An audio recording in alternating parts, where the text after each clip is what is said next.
മുൻമന്ത്രി കടകംപള്ളി സുരേന്ദ്രന്റെ അറസ്റ്റ് ഏറെക്കുറെ ഉറപ്പായിരിക്കുകയാണ്.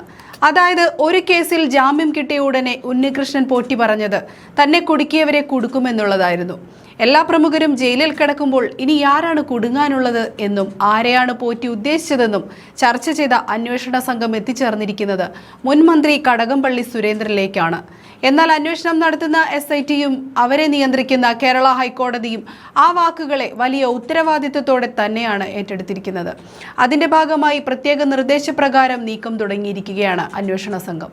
ശബരിമല സ്വർണ്ണക്കൊള്ളയിൽ അന്വേഷണം അവസാന ഘട്ടത്തിലെത്തുന്നതോടെ നിർണായക നീക്കവുമായിട്ടാണ് SIT ഇന്നലെ മുതൽ ഇറങ്ങിയത്. അതായത് ഒന്നാം പ്രതി ഉണ്ണികൃഷ്ണൻ പോറ്റിയെ ജയിലിലെത്തി SIT വീണ്ടും ചോദ്യം ചെയ്തു. കട്ടിളപ്പാളിയിൽ കൂടുതൽ തെളിവിനാണ് SITയുടെ ശ്രമം തുടങ്ങിയത്. അതിൽ കടകംപള്ളിയുടെ മോഷണത്തിലുള്ള പങ്ക് വ്യക്തമായി എന്ന സൂചനയാണ് ലഭിക്കുന്നത്. ഉണ്ണികൃഷ്ണൻ പോറ്റിയുടെ ഏറ്റവും വലിയ ഉദ്ദേശ ലക്ഷ്യം വലിയ കള്ളന്മാർ എന്നതിനപ്പുറം അന്താരാഷ്ട്ര ബന്ധമുള്ള വലിയ ഡോണുകൾ തന്നെ തന്റെ ഒപ്പം നിന്ന് അവസാനം എല്ലാം തന്റെ തലയിലിട്ട് സുഖമായി നടക്കുന്നവരെ ഞാൻ കൊടുക്കുമെന്ന് ഉണ്ണികൃഷ്ണൻ പോറ്റി അറിയിച്ചതായിട്ടാണ് വിവരം ലഭിക്കുന്നത്. അതുകൊണ്ട് തന്നെ അതിൽ വ്യക്തത വരുത്തിയിരിക്കുകയാണ് SIT.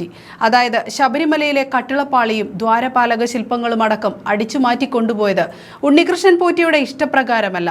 അതിന് പോറ്റിക്ക് കഴിയുകയുമില്ല. ഒരു മനുഷ്യൻ പോലും ശബരിമലയിലേക്ക് അടുക്കാതിരുന്ന സമയത്ത് പോലും അവിടെ വന്ന് ഈ മോഷണവുമെല്ലാം ആസൂത്രണം ചെയ്തവർ ആരാണെന്ന് ചോദിക്കുമ്പോൾ സ്വാഭാവികമായും ചില പേരുകൾ പുറത്തു വന്നിരുന്നു. ആ സമയത്തെ ദേവസ്വം പ്രസിഡന്റ്, അതുപോലെ മറ്റു അംഗങ്ങൾ, ആ സമയത്തെ ശബരിമല തന്ത്രി, അതുപോലെ പ്രധാനപ്പെട്ട അധികാര സ്ഥാനങ്ങളിൽ ഇരിക്കുന്ന ഉദ്യോഗസ്ഥർ, അതുപോലെ ആ സമയത്തെ ദേവസ്വം വകുപ്പ് ഭരിച്ചിരുന്ന മന്ത്രി എന്നിവരാണ് ആദ്യം നടന്ന ഈ എല്ലാ സംഭവങ്ങൾക്കും ഉത്തരവാദികൾ എന്നിരിക്കെ ഇതിൽ പറഞ്ഞ എല്ലാവരും അറസ്റ്റിലായിരിക്കുകയാണ്. തന്ത്രിയും 2 തവണത്തെ ദേവസ്വം പ്രസിഡന്റുമാരും അംഗങ്ങളും ഉദ്യോഗസ്ഥരും എല്ലാവരും അകത്ത് കിടക്കുകയാണ്.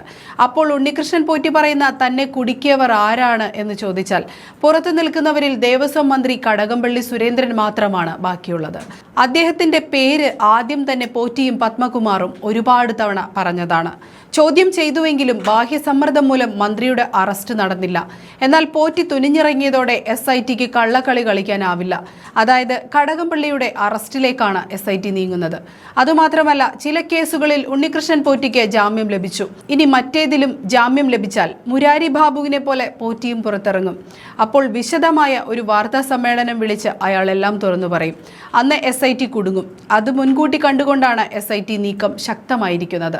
അതായത് ഫെബ്രുവരി 1 ചിലത് മാറാൻ സാധ്യതയുണ്ട്.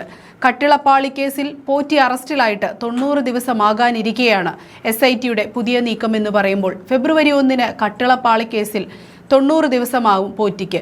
ചിലപ്പോൾ ജാമ്യത്തിന് വകുപ്പുണ്ട്. അങ്ങനെ പോറ്റി എല്ലാം തുറന്നു പറഞ്ഞ് പ്രതിസന്ധിയിലാകുന്നതിനു മുൻപേ തന്നെ കടകംപള്ളി സുരേന്ദ്രനെ തെളിവുകളുടെ അടിസ്ഥാനത്തിൽ തന്നെ അറസ്റ്റ് ചെയ്യാനാണ് ഇപ്പോൾ SITയുടെ നീക്കം. അതിനാണ് അടിയന്തിരമായി ജയിലിലെത്തി SIT റിപ്പോർട്ട് ശേഖരിച്ചത്.